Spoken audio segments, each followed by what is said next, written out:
We're going to start off the upcoming events portion of our show with something a little bit different. Now, if you like to hike and maybe you've got a competitive edge, you're going to want to hear more about this. It's the Cleman Mountain Navigation Race. It's taking place near Naches, Washington, September 28th. With us here, tell us more, is one of the event organizers, Rebecca Jensen. Rebecca, what is this navigation race all about? Navigation racing is really for a lot of people. While it's called a race, you don't really need to be in a hurry, which is kind of the great thing about this. It's really friendly for people who enjoy taking their time and hiking, but are sort of interested in strategy and challenging themselves. The way a navigation race works is you get a map at the start of the day with checkpoints circled on it, and your task is to find as many of those checkpoints as you can within a time limit. Now, the time limit is generous. We have 4 hours, 8 hours, and even a 24-hour option at Cleman Mountain. Let me ask you a question about this, Rebecca.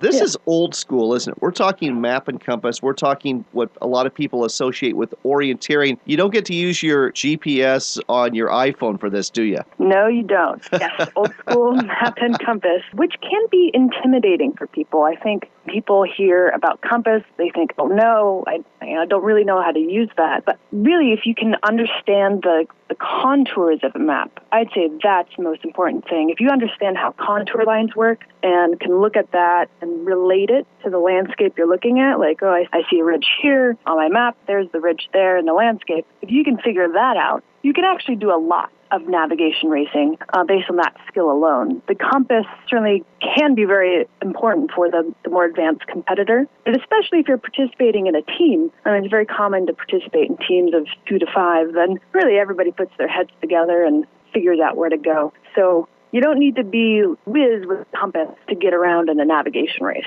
Folks, I spent a lot of time lost in the woods as a young second lieutenant in the Army, but I learned to love reading a map and using a compass to get around. And Rebecca's absolutely right. I mean, just you get to the point where you can just basically orient that map, and that's really all you need to get around. And it's a ton of fun. I've done these land navigation courses myself in a military setting as opposed to a recreational setting. But if you want to just get out there and see a lot of ground and go hiking, have fun with friends, and, go ahead and compete in this, you don't have to be a champion. It's just a fun way to spend a day, isn't it, Rebecca? Absolutely. We better tell people, again, the details is September 28th. Is there a website where people can find out more and register? Yes. All the information can be found at navraces.com. And you can also check out, we have a first-time section there, which lays out sort of all the little details of navigation racing that people may not be familiar with. What is it that you're looking for? It's actually a bright orange flag. This is not like geocaching where, the thing you're looking for is hidden underneath a rock. We're going to put out that flag where you can see it.